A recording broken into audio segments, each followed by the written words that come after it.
신앙생활을 계속해서 하고 계시잖아요. 어떤 분들은 태어나면서부터 교회와 가까이 지내시면서 신앙생활을 하신 분들도 계실 거고, 어떤 분들은 학생 시절에, 어떤 분들은 장성에서 신앙생활을 하시는 분들이 계실 줄로 압니다. 신앙생활을 하면서 여러분께서 가장 중요하게 여기고 꾸준히 기도하고 있는 기도 제목들이 있으실 거예요. 있으시죠? 있으시죠? 네, 있을 걸로 압니다. 저도 목회를 하면서 선배에게 들었던 이야기를 가슴에 품고 계속해서 기도하는 기도 제목이 있습니다. 그것은 목사가 되기 전에 그리스도인이 되라입니다.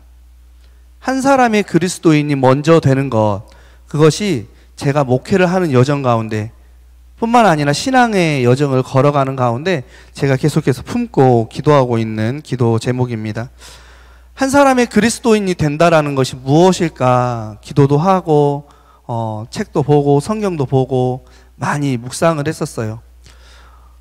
제가 내린 결론은 한 사람의 그리스도인이 된다라는 것은 예수 그리스도를 닮아가는 것이라는 결론을 내었습니다. 예수 그리스도의 삶을 담기 위해 우리가 수고하고 노력하는 것, 그것이 바로 한 사람의 그리스도인이 되어가는 과정이다라는 거죠.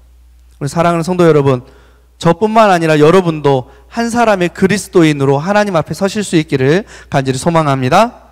우리가 한 사람의 그리스도인, 예수 그리스도의 삶을 담기 위해 오늘 마태복음 말씀을 함께 읽었습니다. 마태복음 말씀을 우리 함께 통해서 우리에게 말씀하시는 그리스도께서 살아가라고 하신 그 삶을 우리가 깨닫고 그 삶을 살아감으로써 하나님을, 그리스도를 닮는 저와 여러분 되기를 간절히 소망합니다. 오늘 우리가 마태복음 10장 40절에서 42절의 말씀을 읽었습니다. 이 10장 40절에서 42절의 말씀에 그리스도를 영접하는 자는 하나님을 영접하는 자고, 또 그리스도와 하나님을 영접하는 자는 상이 있을 것이다 라고 예수님께서 말씀을 하셨어요. 그렇죠? 그러면서 그 말씀을 정리하시면서 지극히 작은 자 하나에게 냉수 한 그릇이라도 주는 사람은 하나님을 영접하고 예수님을 영접해서 받은 그 상을 잃어버리지 않을 것이다. 예수님께서 그렇게 말씀을 정리해 주셨습니다. 이 말씀을 묵상하면서 내가 한 사람의 그리스도인으로서 그리스도를 닮아가기 위해서는 오늘 말씀, 작은 사람에게, 작은 자 누구에게든지 냉수 한 그릇이라도 내어주는 사람이 되어야겠다라는 마음의 감동이 있었습니다. 우리 사랑하는 성도 여러분, 우리에게 주어진 그리스도의 상이, 그리스도인으로서의 상이 있습니다. 그 상을 저와 여러분이 끝까지 잘 간직하실 수 있기를 간절히 소망합니다. 그리고 그 상을 잃어버리지 않기에 지극히 작은 자에게 내가 가진 냉수 한 그릇이라도 내어줄 수 있는 믿음, 그 믿음이 저와 여러분에게 있기를 주님의 이름으로 간절히 축복합니다. 오늘 예수님께서 하신 내용의 이 말씀들, 그 말씀을 한마디로 요약하자면 내 이웃을 사랑해라 라는 말로 요약해 볼 수가 있겠습니다. 그런데 이웃을 사랑하라 라는 말은요, 예수님께서 온 율법, 즉 당시 성경이라고 불리우던 구약 성경 전체를 축약했을 때 예수님께서 주신 두 가지의 율법 중에 하나인 거죠. 마태복음 22장 37절로부터 40절에 예수님께서 성경 전체를 요약해서 이것이다 라고, 그리고 이렇게 행해라 라고 하신 말씀이 기록되어져 있거든요. 우리 마태복음 22장 37절로부터 40절 말씀 우리 함께 읽어보도록 하겠습니다. 함께 읽겠습니다. 예수께서 이르시되 내 마음을 다하고 목숨을 다하고 뜻을 다하여 주 너의 하나님을 사랑하라 하셨으니 이것이 크고 첫째 되는 계명이요 둘째도 그와 같으니 내 이웃을 내 자신과 같이 사랑하라 하셨으니 이 두 계명은 온 율법과 선지자의 강령이니라. 아멘. 그렇습니다. 성경 전체를 요약하면 하나님을 사랑하고 이웃을 사랑해라 라고 축약해 볼 수가 있다라는 거죠. 그렇기 때문에 하나님을 사랑해서 예수 그리스도를 영접하고 그리스도인이 되었잖아요. 그러면 이제는 하나님을 사랑해서 그리스도인이 된 우리는 이제 이웃을 사랑하는 데에 우리의 삶을 살아낼 수 있어야 한다라는 것입니다. 성경을 읽다 보면 이웃을 섬기는 모습이 성경 곳곳에서 발견할 수 있거든요. 그 중에 두 가지 이야기를 제가 가지고 왔습니다. 첫 번째는요, 창세기 18장에 나오는 이야기입니다.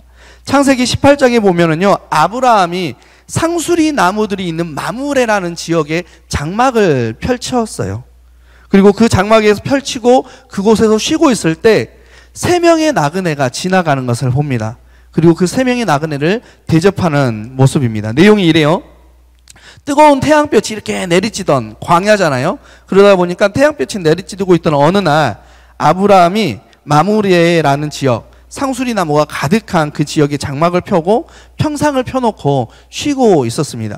그런데 저 멀리 세 사람의 나그네가 지나가는 것을 보게 된 거예요. 그래서 아브라함이 얼른 신을 신고 달려가서 그 세 사람에게 이야기합니다. 여러분, 바쁘시더라도 우리 집에서 쉬면서 머물다 가십시오 라고 이야기를 해요.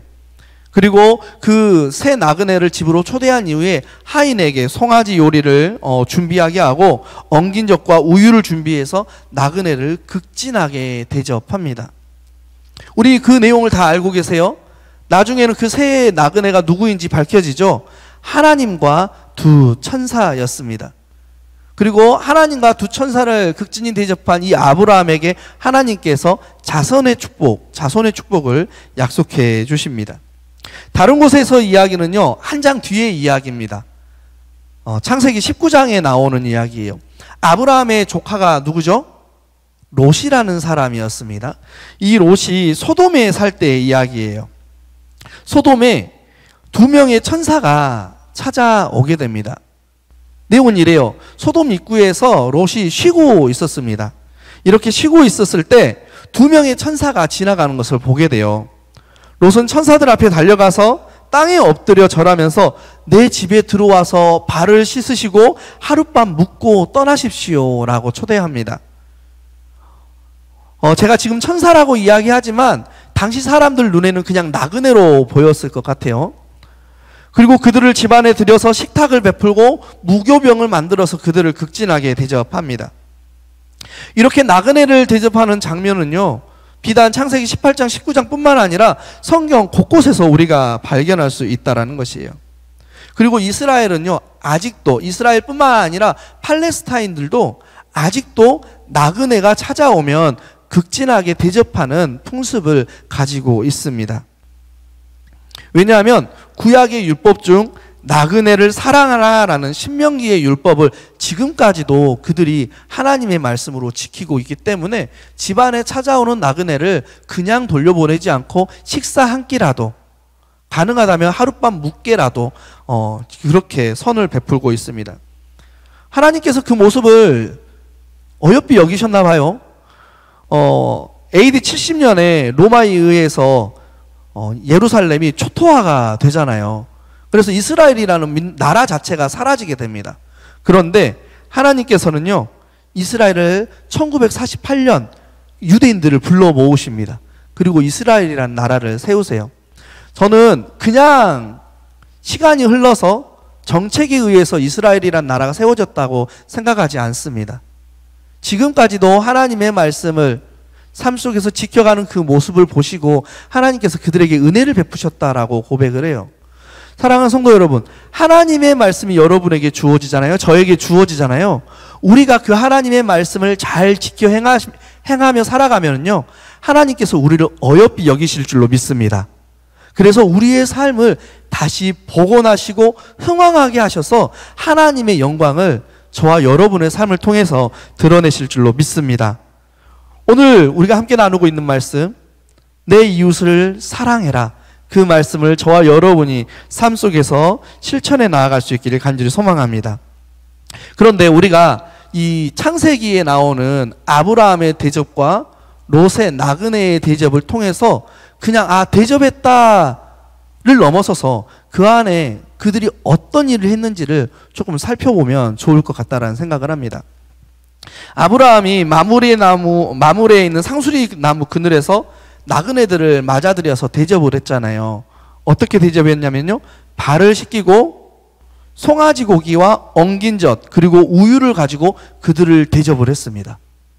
성경에 그렇게 나와요. 송아지를 잡고 하인에게 주고 아브라함은 엉긴 젖과 우유를 준비했다라고 창세기 18장에 나오거든요. 근데 우리가 글로 읽고 말로 들으니까 금방 준비한 것 같아요. 그런데 그게 아니죠. 여러분, 상수리 나무 아래에서 아브라함이 세 명의 나그네를 대접하기 위해 음식들을 준비하는 장면을 한번 상상해 보세요. 송아지 고기를 준비를 했어요. 근데 성경에 준비되어져 있는 송아지 고기가 아니라는 것이 우리에게 보여지고 있어요. 창세기 18장 7절에 보면 이렇게 나와 있어요. 또 가축대 있는 곳으로 달려가서 기름지고 좋은 송아지를 잡아 아브라함이 손님들을 대접하기 위해서 우리가 있는 곳으로 간 거예요. 거기서 좋은 송아지를 선택해서 끌고 와서 도축을 한 거죠. 도축을 한 송아지를 하인에게 주어서 요리해라 라고 한 거예요. 이미 잡아놓은 송아지 고기를 준비한 게 아니라 그 자리에서 준비를 했다라는 거예요. 제가 인터넷 찾아봤거든요. 송아지 한 마리를 도축하는데 걸리는 시간, 짧게는 2시간, 길게는 이틀에서 3일 정도 걸린다고 합니다. 짧게 보죠. 송아지 고기를 요리하는데 아마 한 3시간은 좋게 걸렸을 것 같아요. 또 아브라함이 엉긴 젖과 우유를 준비했다고 그랬어요. 엉긴 젖을 만드는 방법은요, 우유에다가 꿀을 섞어서 양가죽 부대에다 넣습니다. 그러니까 지금으로 말하면 통에다 우유하고 꿀을 집어넣는 거예요. 그리고 그것을 흔들어요. 얼마 동안? 최소 1시간 반을 계속 흔드는 겁니다. 가만히 놔두면 침전이 생기기 때문에 계속 흔들어야 된다고 해요. 아마 준비하는 시간이 짧게 잡아도 2시간은 걸렸을 것 같아요. 음식을 준비하고 손님들을 대접하는데 2-3시간의 수고는 들였을 것 같다라는 생각이 듭니다. 롯이 나그네를 대접한 장면을 보면 롯이 식탁을 베풀고 무교병을 대접했다라고 나와 있어요. 인터넷에 찾아보니까 무교병을 만드는 방법은 매우 간단하더라고요. 소금하고 통밀가루를 체에 이렇게 다 거릅니다. 그러면 고운 가루들이 떨어지잖아요. 이 고운 가루를 볼에 넣어요. 볼에 넣고 찬물을 부어서 5분간 막 치댑니다. 그럼 반죽이 되잖아요. 그러면 물과 기름을 넣고 치대요. 그러면 반죽이 되면 이 반죽을요, 종이 비닐에다 싸요. 그리고 밀대로 얇게 밉니다. 얇게 민 반죽을 팬에 굽는데요. 이 팬은 반죽에 넣고 남은 가루를 뿌린 다음에 그 반죽된 걸 올려놓고 375도가 되는 오븐에다가 집어넣어요. 그리고 20분 동안 타지 않게 굽는 거라고 합니다. 오븐. 이 당시에 오븐은 없었을 거예요. 화덕이었을 거예요. 그렇죠? 아마 370도까지는 온도가 올랐을는지 잘 모르겠습니다. 아무튼 그 더운 지역에서 손님을 대접하기 위해 롯이 그러한 수고를 했다라는 겁니다. 우리가 아브라함과 롯의 이 대접에서 우리가 포커싱을 두어야 할 것은요, 그들이 그냥 대접하지 않았다라는 거예요. 그들이 수고해서 애를 써서 이웃을, 나그네를 대접했다라는 겁니다. 자신의 수고와 노력 그리고 정성을 다해서 이웃을 섬겼다라는 것, 그것에 우리가 포커싱을 둘 수 있어야 한다라는 겁니다. 한 번은 예수님께서요, 제자들을 불러 모으시고 말씀을 하신 적이 있어요. 가르치는 장면이 나오는데 마지막 날에 대해서 가르치는 장면이 있습니다. 마태복음 25장 31절로부터 46절인데요. 제가 간단히 요약한 내용을 자막으로 준비해달라고 했습니다. 이런 내용이에요. 내가 다시 올 때, 예수님께서 다시 올 때 사람들은 두 부류, 즉 양과 염소와 같이 나눌 것이다. 그리고 양과 같은 사람들을 오른편에, 염소와 같은 사람들은 왼편에 둘 것이다. 그런 후에 그들이 내게 행한 일들을 가지고 심판할 것이다. 내게 잘한 사람은 영생에 들어가고 그렇지 못한 사람들은 영벌에 들어갈 것이다 라고 이야기를 하셨습니다. 마지막 날에 그렇게 하신다라고 예언을 하신 거죠. 근데 우리가 이 예수님의 가르침 중에 좀 눈여겨보아야 할 것은 무엇이냐면요, 그 심판의 때에 우리가 예수님께 행한 것, 그 행한 것을 가지고 심판하신다라고 나와 있습니다. 우리 다 예수님을 믿잖아요. 그쵸? 우리는 다 구원받은 줄로 믿습니다. 구원의 상을 받은 줄로 믿습니다. 하지만 심판받을 때 그 구원과 더불어 우리의 삶이 예수님께 어떻게 행하는 삶이었냐도 예수님께서는 반드시 보신다라고 성경은 이야기하고 있다는 것입니다. 그렇기 때문에 저와 여러분이 상대방 이웃들을 섬겨갈 때 그들이 마치 예수님인 것처럼, 그들이 마치 예수님이 내게 보낸 사자인 것처럼 대하고 섬길 수 있어야 한다는 것입니다. 왜냐하면 예수님께서는요, 우리가 섬긴 그 이웃들과 자신을 동일하게 여기시기 때문입니다. 그렇기 때문에 오늘 여러분들이 많은 분들을 만나셨을 거예요. 내일 또 많은 분들을 만나시고 앞으로도 많은 이웃들을 만나실 겁니다. 그 중에 누가 예수님이 보낸 천사일지도 몰라요. 그 중에 누군가가 하나님께서 우리에게 보낸 사람일지도 모르겠습니다. 그렇기 때문에 저와 여러분들이 만나는 이들에게 정성을 다할 수 있기를 간절히 부탁을 드립니다. 오늘 본문의 말씀으로 들어올게요. 오늘 본문 여기까지 올기까지 많은 시간이 흘렸죠. 오늘 본문 말씀을 보면 42절에 이렇게 기록이 되어 있어요. 우리 42절 한 목소리로 같이 읽어보도록 하겠습니다. 42절입니다. 또 누구든지 제자의 이름으로 이 작은 자 중 하나에게 냉수 한 그릇이라도 주는 자는 내가 진실로 너희에게 이르노니 그 사람이 결단코 상을 잃지 아니하리라 하시니라. 아멘. 앞서 말씀드렸듯 예수님께서는 오늘 본문을 통해서 마지막 날 그리스도인으로서 받은 상, 저와 여러분이 받은 그 상을 잃지 않는 방법에 대해서 말씀해 주고 계시는 거예요. 그것이 무엇이냐고요? 바로 지극히 작은 사람, 그 한 사람에게 우리가 냉수 한 그릇이라도 내어주는 것, 그것이 우리가 받은 그 구원이라는 상을 잃지 않는 방법이다 말씀해 주고 있습니다. 지금 이 자리에 앉아있는 우리 사랑하는 바름의 성도들, 목마른 사람에게 냉수 한 그릇 내어드릴 수 있기를 부탁드립니다. 부탁드립니다. 아멘이시죠? 근데 우리가 냉수 한 그릇 내어드리기를 바랍니다. 권면드립니다. 부탁드립니다. 아멘이라고 이야기하는데 우리가 아멘이라고 대답할 수 있는 이유는 아마 이 냉수 한 잔이 구하기가 쉬워서 그럴 것 같아요. 오늘날 냉수를 먹으려면 어떻게 하죠? 정수기에 가서 찬물에 넣고 누르면 냉수가 출수가 됩니다. 정수기가 없으면 편의점에 가면 500원 내고 물 500ml를 살 수가 있죠. 냉수가 구하는 게 쉽습니다. 그래서 우리는 성경에 나오는 냉수를 쉽게 가볍게 생각할 때가 많아요. 그런데 예수님 시대에, 신약 시대에, 그리고 구약 시대에 냉수를 구하는 방법은 쉬웠을까요? 그 당시에는 편의점도 없었을 거예요. 정수기는 더 없었을 것 같아요. 당시에 냉수를 구할 수 있는 방법은 두 가지였다라고 해요. 하나는요, 마을 중앙에 있는 우물에 가는 거예요. 우물에 가서 물을 뜨잖아요. 물을 떠서 집에 가지고 갑니다. 이스라엘의 물은 석회질이 많아요. 그래서 침전의 과정을 거쳐야 사람이 먹을 수 있을 만한 물이 된다고 해요. 물을 집에 보관해 놨습니다. 근데 낮에는 가지 않았어요. 밤늦게 가거나 새벽에 가서 물을 떠왔어요. 왜? 낮에는 너무 더웠기 때문이죠. 그래서 낮에는 사마리아인 같은 소외된 사람들이 주로 우물을 이용을 했다고 해요. 그렇게 새벽과 밤에 물을 떠와서 물을 보관해서 침전시켜서 줄 수 있는 수고가 있는 물이 바로 냉수였습니다. 다른 하나는요, 이스라엘과는 조금 멀리 떨어져 있지만 헤르몬산이라고 있습니다. 헐몬산이라고 성경에 나와 있죠. 이 헐몬산은 만년설이 덮여 있는 산이에요. 근데 계절이 바뀌면 이 만년설에 눈이 녹아서 찬 물이 아래로 흘러갑니다. 그 물을 떠다가 집에 가져가서 잘 보관하면 그게 냉수로 쓰였다라고 해요. 그건 역시 헐몬산까지 가서 물을 떠서 잘 보관해서 집에 가져와야 하는 수고가 있습니다.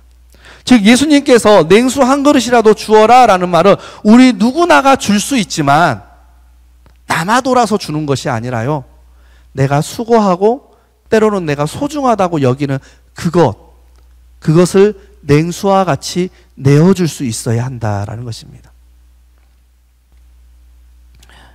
우리가 그렇게 나의 수고와 나의 노력이 들어간 그것을 이웃에게 내어주는 것, 그것이 바로 작은 자에게 냉수 한 그릇이라도 내어주는 사람이라는 것입니다.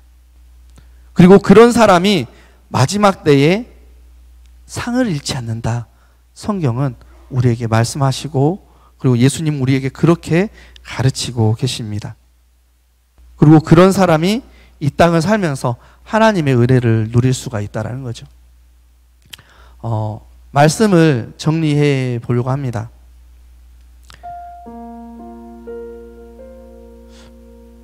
저와 여러분이 예수님을 믿었어요. 그렇죠? 하나님을 너무 사랑합니다. 그래서 우리가 그리스도인이 이제 됐습니다. 그래서 그리스도인으로서 하나님께 구원, 영생, 하나님 나라, 이걸 선물로 받았어요. 이 선물, 이 상을요, 우리가 잃어버리면 안 돼요. 마지막 심판의 때까지, 심판의 그 자리까지 잘 가지고 계셔야 돼요. 그리고 마지막 심판대 앞에 섰을 때 하나님께서 우리의 믿음도 보시고 또 우리가 행한 것도 보셔서 너는 이 상을 계속 간직할 수 있겠구나, 나와 함께 하자라는 이야기를 저와 여러분이 들어야 할 줄로 믿습니다. 그렇기에 우리는 이웃을 사랑하고 이웃을 섬겨야 한다라는 거예요. 예수님 말씀하세요. 내가 너희를 사랑한 것 같이 너희도 서로 사랑해라. 내 이웃을 내 몸과 같이 사랑해라. 그런데 솔직히 그렇지 못할 때가 너무나 많았음을 여러분 앞에 제가 고백합니다. 우리는 이제 어떻게 해야 할까요?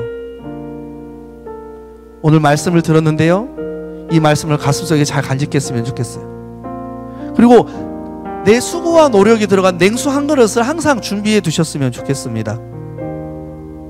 그래서 나를 찾아오는 이웃에게 그 냉수 한 그릇이라도 내어줄 수 있는, 그래서 하나님께서 그리스도인으로서 우리에게 허락하신 그 상, 구원의 상, 영생의 상, 하나님 나라의 그 상을 잃어버리지 않기를 간절히 소망합니다. 그렇게 예수님을 우리가 닮아갈 때, 우리가 그렇게 예수의 모습을 닮아갈 때 하나님께서 우리에게 은혜를 베푸셔서요, 마지막 그날까지 참된 한 사람의 그리스도인이 되게 하실 줄로 믿습니다. 한 사람의 그리스도인, 바로 저와 여러분이 되기를 주님의 이름으로 간절히 축원합니다.